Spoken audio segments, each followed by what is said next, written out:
은혜 받고 돌아가는 복된 시간 되기를 간절히 소망합니다.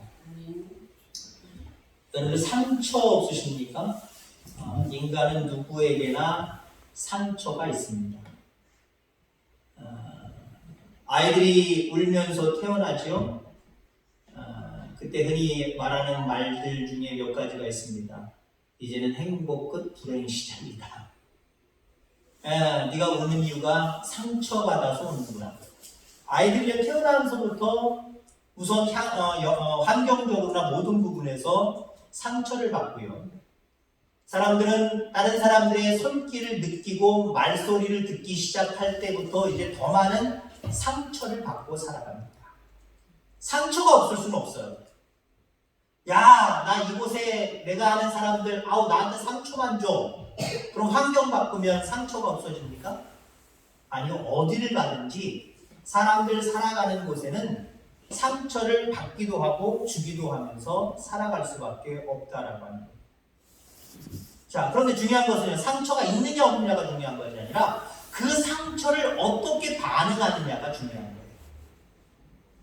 상처를 짊어지고 자기도 그 상처 때문에 아파하면서 자기도 모르게 그 상처로 말미암아 다른 사람에게 상처를 주면서 살아가느냐, 아니면 그 상처 위에 은혜가 잘 덮여져서 아물어지고 치료되고 해결됨으로 말미암아 다른 사람에게 상처를 주는 것이 아니라 다른 사람에게 은혜를 끼치며 살아가느냐, 이렇게 바뀌게 되어 있어요. 자, 그래서 말씀의 오늘 제목을 주보랑은 조금 다릅니다만 의미는 다 똑같아요. 너무 길어서. 상처는 상처를, 은혜는 은혜를. 상처를 가지고 그냥 내 상처를 기억하면서 늘 상처를 업고 살아가는 사람은요, 나도 그 상처 때문에 또 상처받고요. 내 상처 때문에 다른 사람이 상처받아요. 그런데 여러분들, 내가 그 상처를 은혜로 잘 치유받으면요, 그래서 내 속에 은혜가 얹혀지면 나도 은혜 속에 행복하게 살아갈 수 있을 뿐만 아니라 다른 사람에게 상처를 주는 것이 아니라 은혜를, 행복을 끼치게 되어 있어요. 저와 여러분들 금년 안에 이렇게 살아가게 되기를 주의 이름으로 축원합니다. 오늘 야곱이 나오지요. 그런데 야곱이 어렸을 때 한번 생각해 보세요. 야곱의 아버지는 이삭입니다. 이삭은 자식을 편애했어요. 에서가 있었고 야곱이 있었지요. 에서를 더 사랑했어요. 장남이어서 사랑도 했고, 아버지 이삭이 고기를 좋아하는데 아들이 사냥을 하는 사람이기 때문에 좋아도 했고, 또 여러 가지 물론 이유가 있었겠지요. 어찌됐든 간에 이삭이 편애를 합니다. 에서야 좋을지 몰랐죠. 근데 야곱이 어렸을 때부터 상처를 받았어요. 아버지는 형밖에 몰라. 아버지 형밖에 몰라. 아버지 때문에 상처받았어. 왜 하필이면 내가 천함으로 태어나가지고 아버지의 사랑을 받지도 못하고 이런 상처를 받았단 말이에요. 야곱이 상처를 받았는지 안 받았는지 우리가 어떻게 알 수 있느냐? 제가 그냥 아무렇게나 이야기하는 것이냐? 그게 아니라는 거죠. 그 마음속 해석의 틀을 보면 안다라는 겁니다. 마음속에 상처를 가지고 있는 사람들은요, 그 상처가 자기의 어떤 마음을 표현하고 행동하는 틀이 돼버려요. 틀이 돼버려요. 얼음 한번 얼려보세요. 얼음을 얼리는 게 옛날처럼 사각 모양도 있지만 별 모양도 있고 달 모양도 있고 마름모 모양도 있고 길쭉한 모양도 있어요. 틀이 있어요. 틀이. 거기다 물을 부어서 넣기만 하면 그 모양대로 지켜나오는 거예요. 사람의 마음속에도요, 틀이 있어요. 상처의 틀을 가지고 살아가면요, 그 틀대로 나오게 되어 있어요. 다시 말해서 상처가 내 마음속에 아물지 않고 그대로 있으면요, 해결되지 않으면 상처의 틀을 가지고 남을 상처 주는 말이 나오게 되어 있다니까요.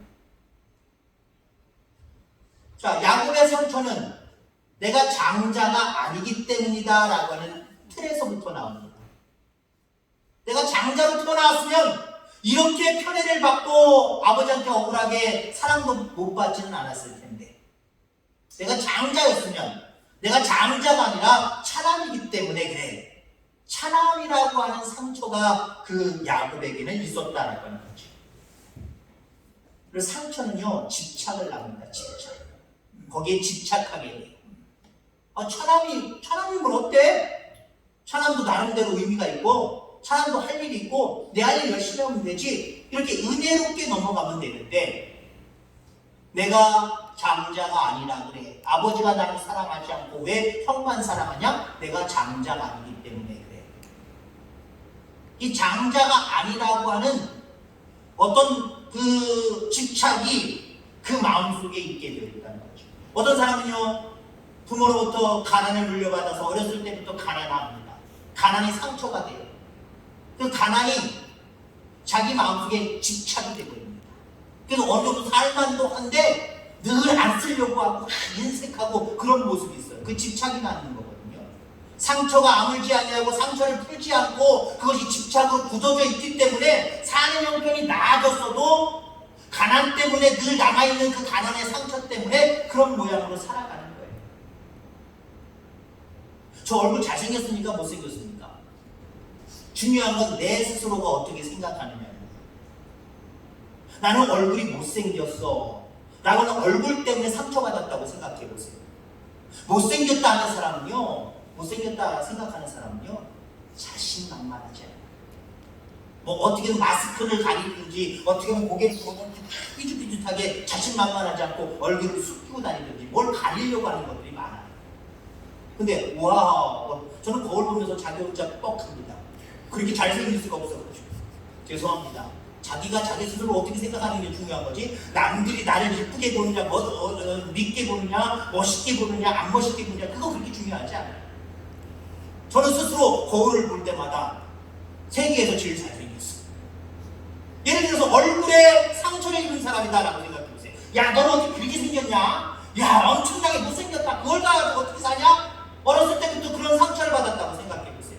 얼굴에 집착을 합니다. 그러니까 그런 사람들은요, 밖에 나가지 않으려고 해요. 그 집착이 나는 거예요. 그래서.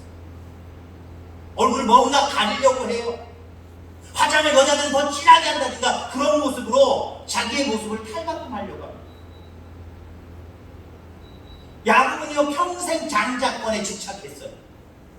어떻게 하면 저 장자권, 어떻게 하면 내가 장자가 될 수 있을까? 이게 되는 일이 아니거든요. 근데 얼마나 집착했는지 팥죽 한 그릇에 장자권 사버리잖아요.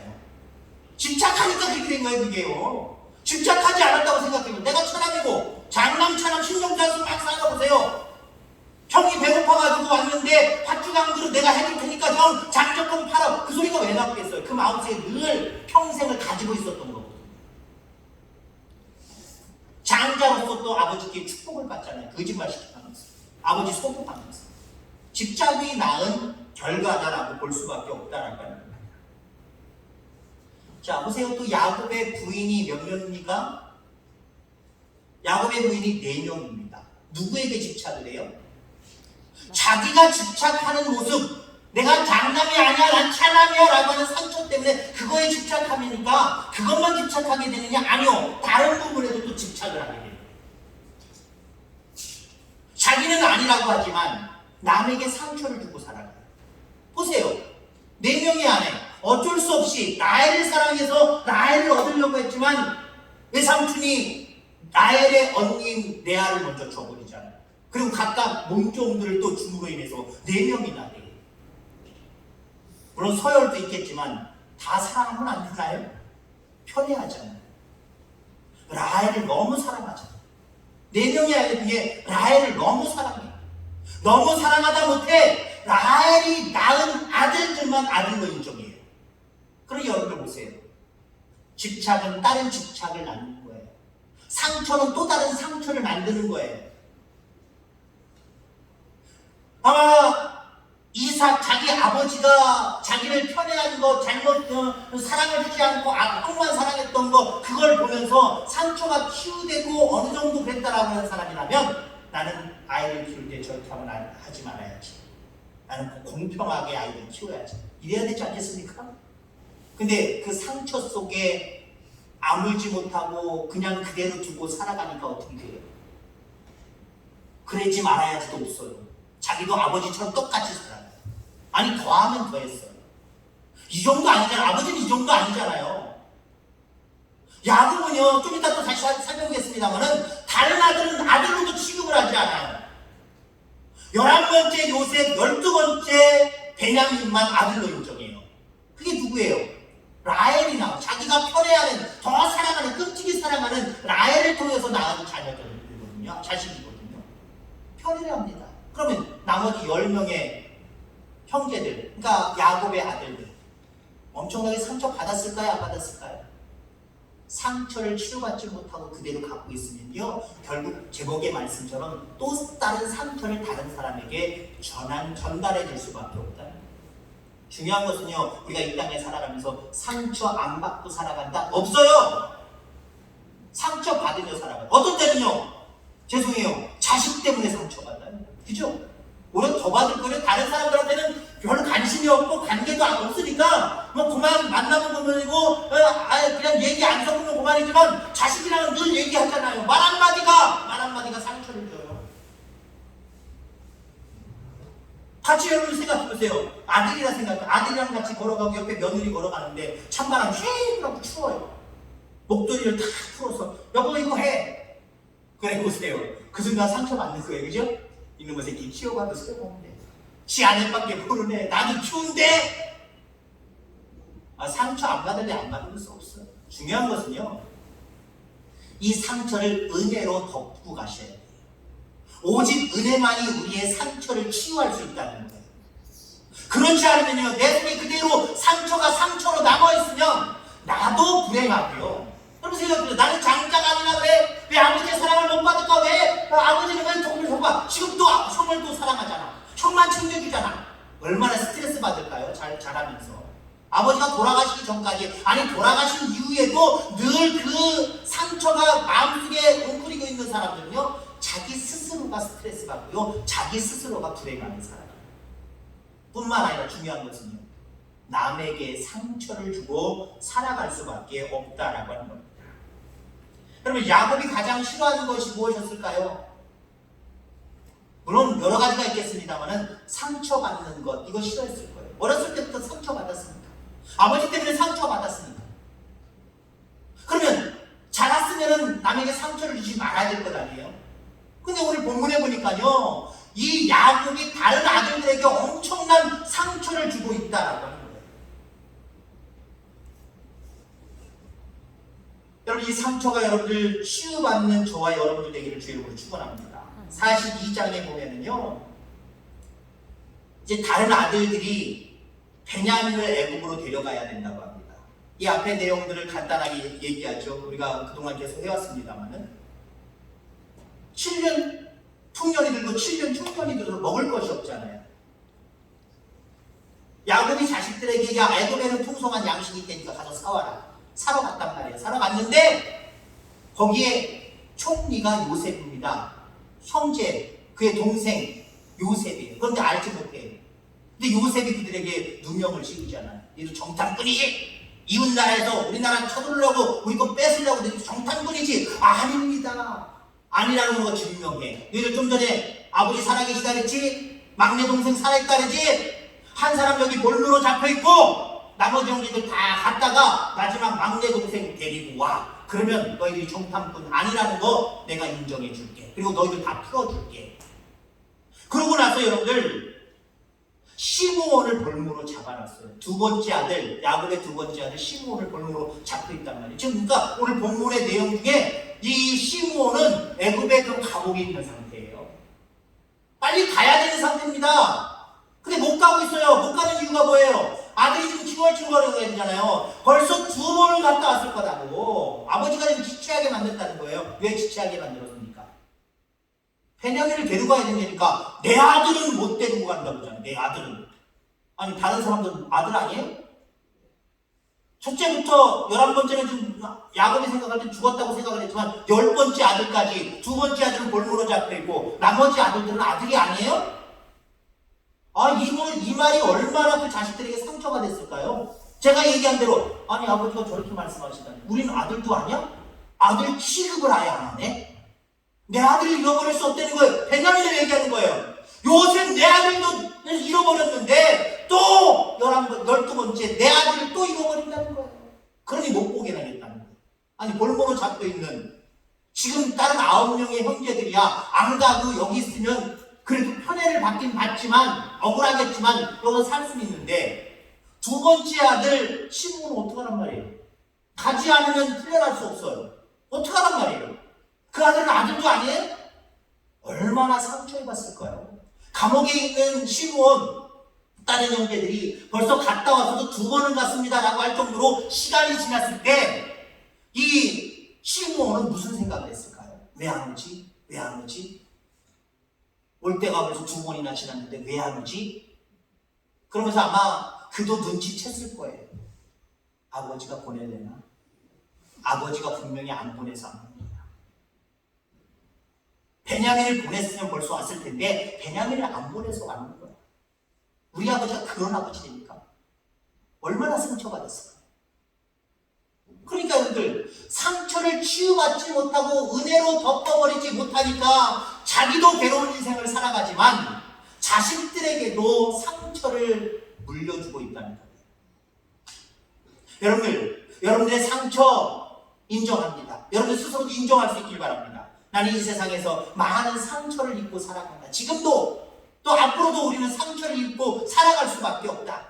그런데 하나님, 내가 상처 받을 때마다 이 상처를 그대로 내버려 두지 않게 하시고 상처는 치료해야 될 거 아니에요? 그죠?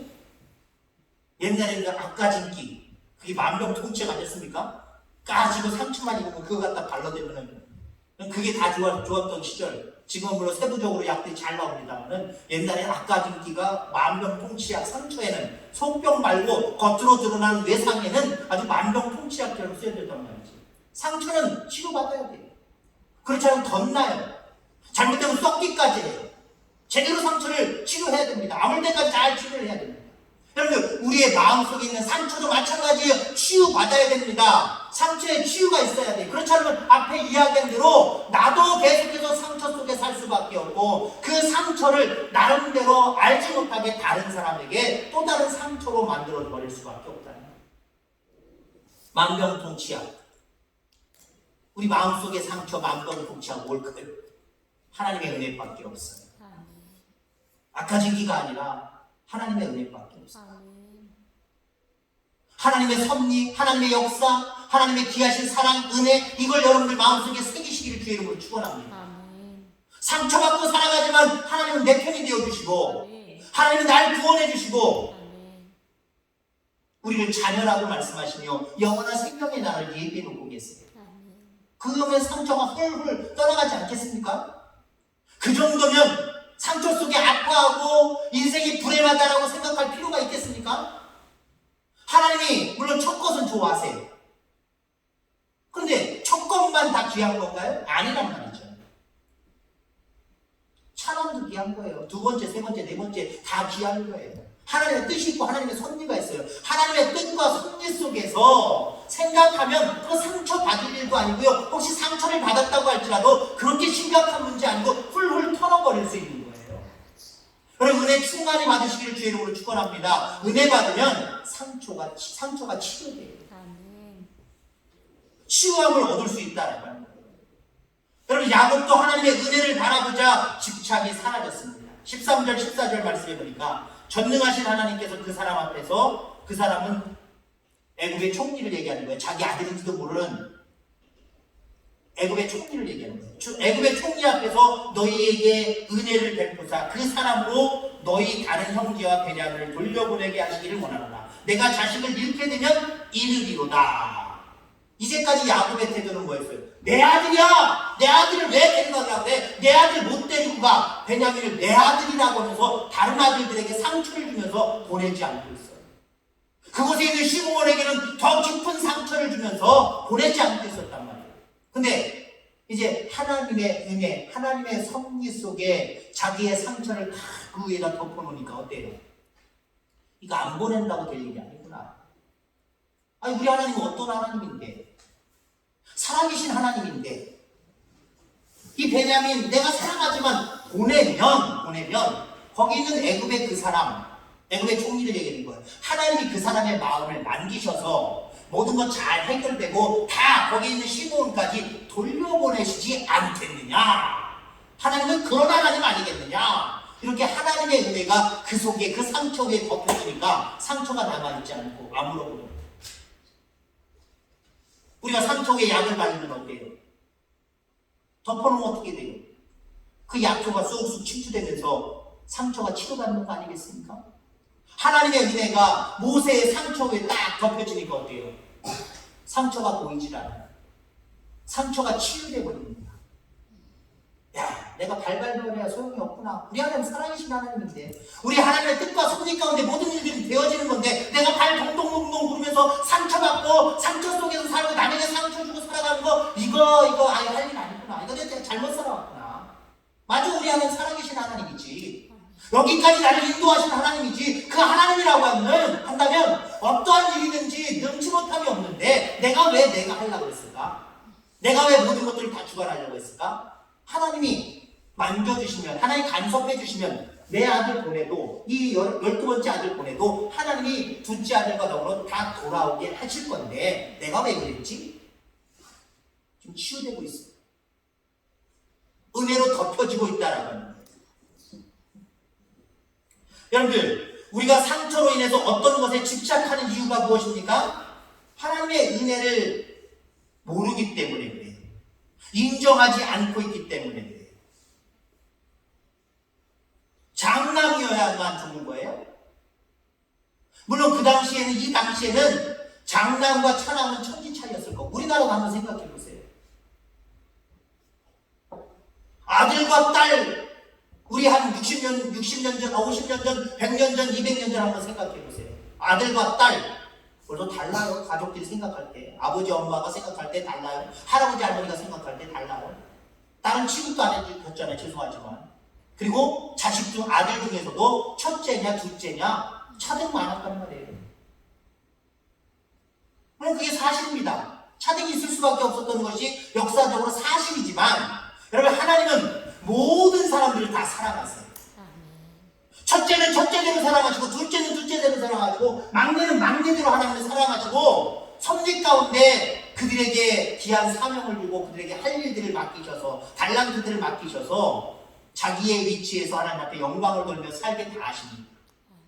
세상 사람들이 얘기하는 그 관념 속에 장남, 차남, 거기에 매일 필요가 없어요. 우리는 하나님의 은혜 속에 매이면 되는 거예요. 하나님의 은혜는 모든 사람이 귀한 거예요. 모든 사람에게 하나님의 뜻이 각각 다 따로 있는 거예요.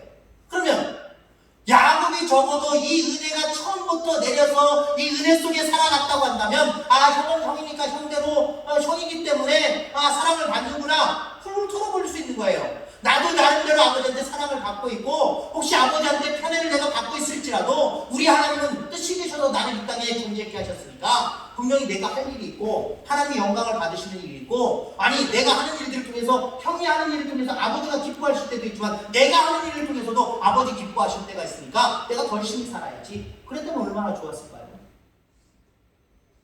야곱이 그전에는 은혜를 몰랐어요.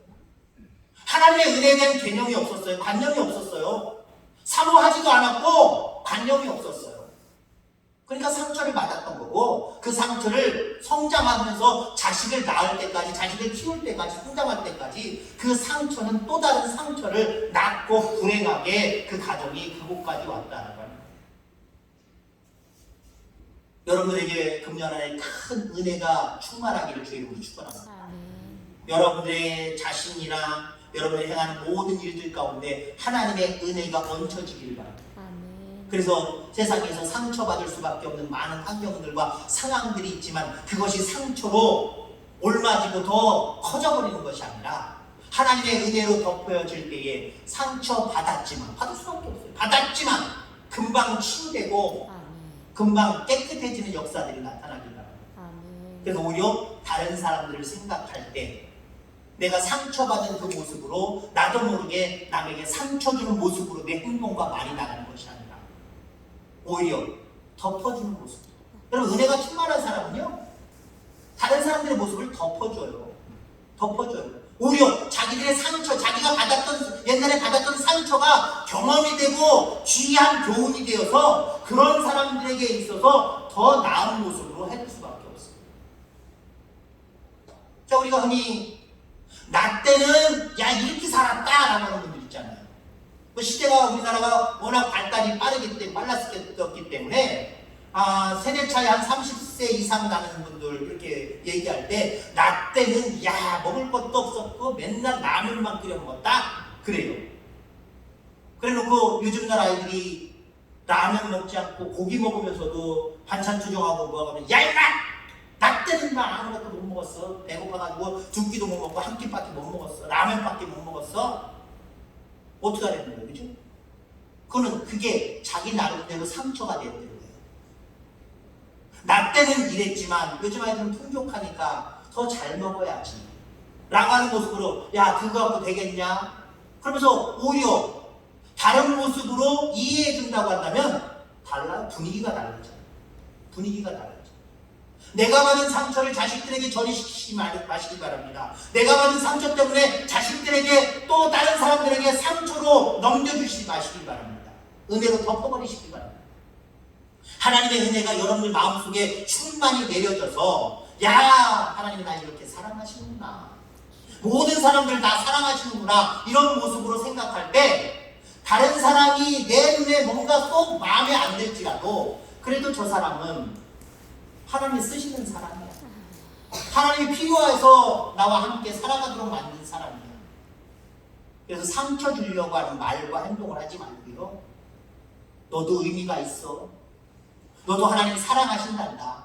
괜찮아. 너도 열심히 하면 돼. 다시 한번 시작하면 돼. 그러면서 여러분들 그 사람들에게도 은혜를 나눠주세요. 내가 실수했는데, 내가 잘못했는데 뭔가 찔리는 말이 오고 나를 더 상처 주는 말이 오는 것이 아니라 야 그렇구나. 저 사람 때문에 내가 용기를 얻어서 저 사람 때문에 다시 한번 내가 하나님의 은혜를 되새김질하면서 다시 시작해야지. 그런다면 얼마나 좋을까요? 그게 여러분들 은혜 입은 자고요. 그렇게 은혜 입은 자의 모습을 통해서 여러분들 많은 사람들을 살리고 세울 수 있는 거예요. 상처를 가지고 살아가는 사람, 상처를 쌓아놓고 살아가는 사람, 상처를 그냥 크게 불러놓고 살아가는 사람, 나도 상처 더 있고요. 다른 사람에게 상처를 전달해 줄 수밖에 없어요. 아픔을 전달해 줄 수밖에 없어요. 그러나 여러분들 하나님의 은혜가 충만히 여러분들 마음속에 내리셔서 사모하셔서 그 은혜로 충만히 젖어서 모든 상처들을 하나님의 섭리와 은혜 가운데 여러분 다 깨끗하게 치유받으시고 다른 사람들을 좀 더 이해해주고 다른 사람들에게 희망적이고 소망적인 그런 모습으로 대해주심으로 말미암아 여러분들 때문에 많은 사람들이 상처를 더 입는 것이 아니라 오히려 여러분들의 말 한마디와 따뜻한 그 행동 하나가 그 사람들의 상처까지도 어루만져주고 그 사람들을 결국 세우고 살리는 놀라운 역사를 여러분들이 잘 감당하는 하나님의 사람들 다 되기를 주의 이름으로 축원합니다. 하나님 아버지 감사합니다.